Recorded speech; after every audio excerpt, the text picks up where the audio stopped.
Hello everyone, welcome back to my channel. তোমরা সকলে কেমন আছো? আশা করছি তোমরা সকলে অনেক ভালো আছো এবং সুস্থ আছো। তোমাদের আশীর্বাদ ও ভালোবাসায় আমরা অনেক ভালো আছি।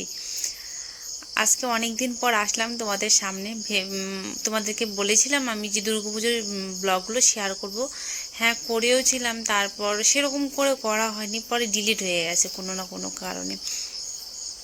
তো সেই জন্য আর দুর্গাপুজোর ভিডিও কোনো শেয়ার করা হয়নি। এবছরটা না, মানে কি বলবো, ওই যে ভিডিও করার ইচ্ছে না থাকলে তো কি করে আর কি শেয়ার করবো। আগে যেমন করতাম দিতাম, সেটা আর কি হয় না। আর ছিল যখন মোবাইলে অনেক দিন, তো ভুলে গেছিলাম যে করব করব করে করা আর হয়নি।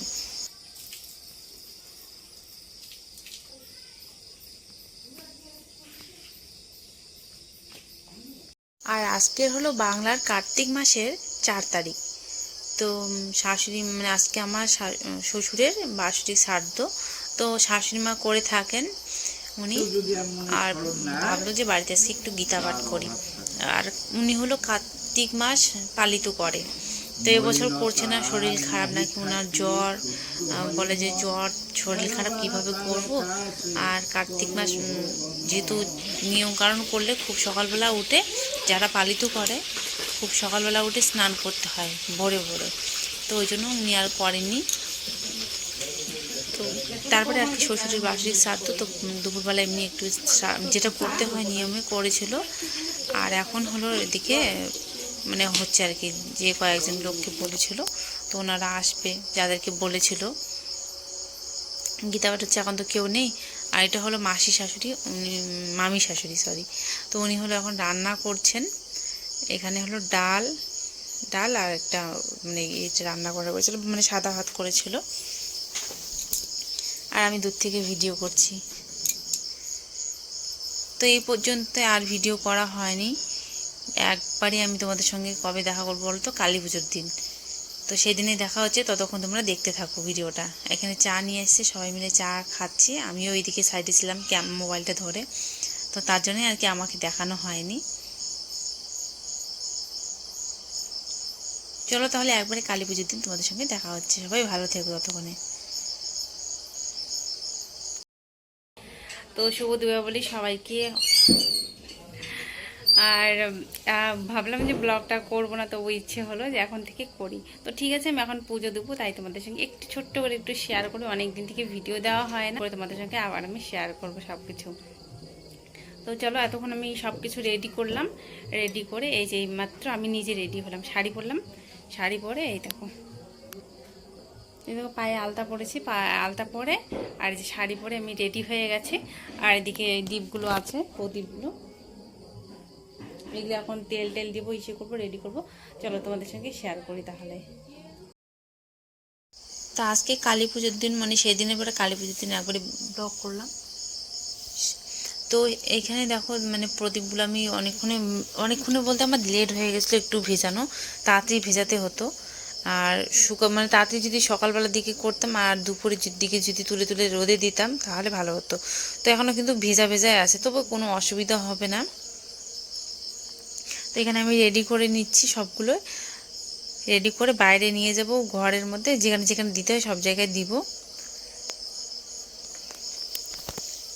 আর আমাদের যে রাজবংশীতে যেভাবে নিয়ম করতে হয় সেভাবেই করি কি সেইভাবে আমি করব না, করছি তো সেইভাবেই। তো এই যে এইভাবে মানে কলার যে ঢোঙলগুলো হয় সেগুলো এইভাবে রেডি করতে হয়। আর প্রসাদের মধ্যে দই চিড়েটা দিতেই হবে, তোমরা আর কিছু দিতে পারো বা না পারো। দই চিড়ে, তারপর চিনি, গুড়। আর আমি কি প্রসাদে দিয়েছিলাম তোমাদেরকে বলি, মানে এগুলো ছিল। আর তার মধ্যে ছিল নারকেল, আপেল, কুশের, মানে যাই হোক এইরকমই ফল একটা কয়েকটা ছিল। তো সেই দিয়ে পুজো করেছি।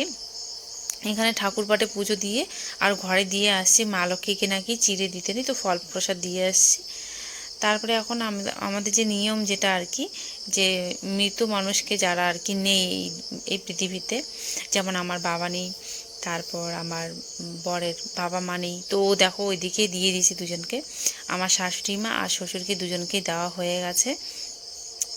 আর তারপরে আমি দিচ্ছি আমার বাবাকে। আমার যেহেতু মা আছে তো বাবা নেই, তো একটা কলার গাছে আমরা প্রত্যেক বছর এভাবেই দিয়ে থাকি। তো তো চলো, আর রাত্রিবেলা প্রচুর কিন্তু বৃষ্টি হবে। আমার পুজো ভালো ভালো হয়ে গেল, এখন 7টার মতন বাজে, পুজো কমপ্লিট হয়ে গেল। আর রান্না টান্না কোনো কিছুই করিনি। এবার আমি যাব হলো ক্লাবে। তো শাশুড়িমা বলছিল চলো তাড়াতাড়ি যাই। তো আমি আর রেডি হওয়ার সময় পাইনি, এদিকে প্রসাদ তুলে রেখে চলে যাব। আর ও এদিকে বাইরে মোমবাতি লাগাচ্ছিল, যেহেতু আমাদের বাড়িটা একদম কোণার মধ্যে, আর এদিকে লাইট টাইট নেই, ভালো করে দেখাও যাচ্ছে না। তো মোমবাতি লাগাচ্ছে, এদিকে বাইরে প্রদীপ দিয়েছে যেখানে দিতে হয়, ওদের কোথায় দিচ্ছে। তারপর আর কি, ও এখন ইসে করতেছে, বা মেয়ে এগুলোই করতেছে, লাগাচ্ছে। আমি আবার মানে অত যাই না এগুলোর মধ্যে, একটু দূরেই থাকি। মাম্মামের দেখো নাচ, ও নাচ শুরু করে দিয়েছে। তো আমাদের পুজো কমপ্লিট হয়ে গেল, আর এখন ওয়েট, প্রসাদের জন্য ওয়েট করছে। এরকম আমাদের রাজবংশীদের পুজো এরকমই হয়। তারপরে মাম্মা মিটা আমার হাতে দিল, মা তুমি একটু করো। তো যাই হোক, একটা করছি, বেশি আর করবো না। তো এই যে করে এখন মানে এদিকে ওকে দিয়ে দিচ্ছে, ও নিচ্ছেও না আবার। তারপরে চলে আসলাম ক্লাবে। আর কি হয়েছে বলো তো, এসে শাশুড়িমা বললো চলো চলো চলো যাই, রাত্রি ব্রাহ্মণ আসবে, ওখানে পুজো হবে। তো তাড়াতাড়ি করে চলে আসলাম। রেডি হওয়ারও সময় পাইনি। সবাই কি সুন্দর দেখি সেজে গুজে আসছে, কত সুন্দর করে। আর আমি যেভাবে ছিলাম বাড়িতে পরা একটা পুরনো শাড়ি, সেইভাবেই চলে আসছি, মানে এতক্ষণ তোমরা যেভাবে আমাকে দেখলে। আর সবাই একটু লেট করে আসছে, আমি যেহেতু 8টার দিকে আসছি, রান্না টান্না বাড়িতে করিনি বললামই। মানে লক্ষ্মী পুজো তো এরকম অবস্থা, কালী পুজোর দিনও। তারপরে ওই যে বর কিন্তু আসেনি, ও বাড়িতেই আছে। ও বললো যে ঠিক আছে তোমরা যাও, আমি একটু মানে এদিক ওদিক যাই। সবাই যায় না সবার বাড়িতে, এরকম করে ও যাচ্ছিলো। আমি বলছি ঠিক আছে। তো এখানে মা কালীকে দেখো নিয়ে আসা হয়েছে, তো রাখা হয়েছে। তো আমাকে বললো যে কেউ তো আসেনি, আর এদিকে অনেক কাজও হয়নি। আমের পল্লবতে সিঁদুর দিতে হবে, কলার মধ্যে সিঁদুর দিতে হবে, এরকম ছোট ছোট আরও অনেক কাজ থাকে না, তো সেগুলোই করতে বলতে চাই। এখানে কিন্তু কেউ নেই, প্রথমত আমি একাই ছিলাম, একাই করছিলাম। তারপরে একটা ঠাকুমা আসলো, তখন আমার একটা সঙ্গী হলো।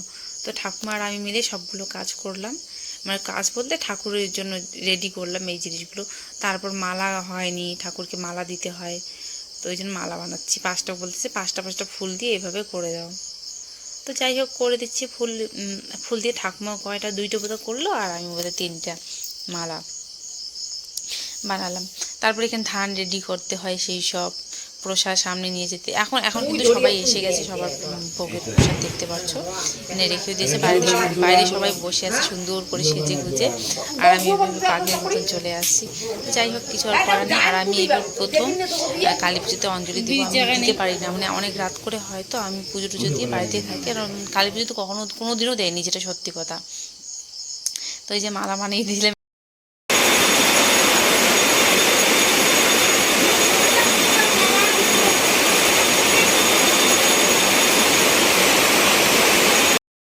কি পরিমাণে বৃষ্টি, তাহলে তো তোমরা বুঝতেই পারছো, কি আর বলবো। এখানে এসে বসছি, এখানে বৃষ্টি পড়ছে, আর ঠান্ডাও লাগছিল, তো কিছু করার নেই। তো এদিকে ওনার মানে সব কিছু প্রসাদ রেডিও হয়ে গেল, আর আমরা এখানে বসে আছি মেজের মধ্যে। যদি আর কিছু লাগে বা কিছু করতে হয় এখানেই ঠিক আছে। আর ওইদিকে তো সবাই মানে ভিজে গেছে, সেটা তো বললামই আগে। তো সাথে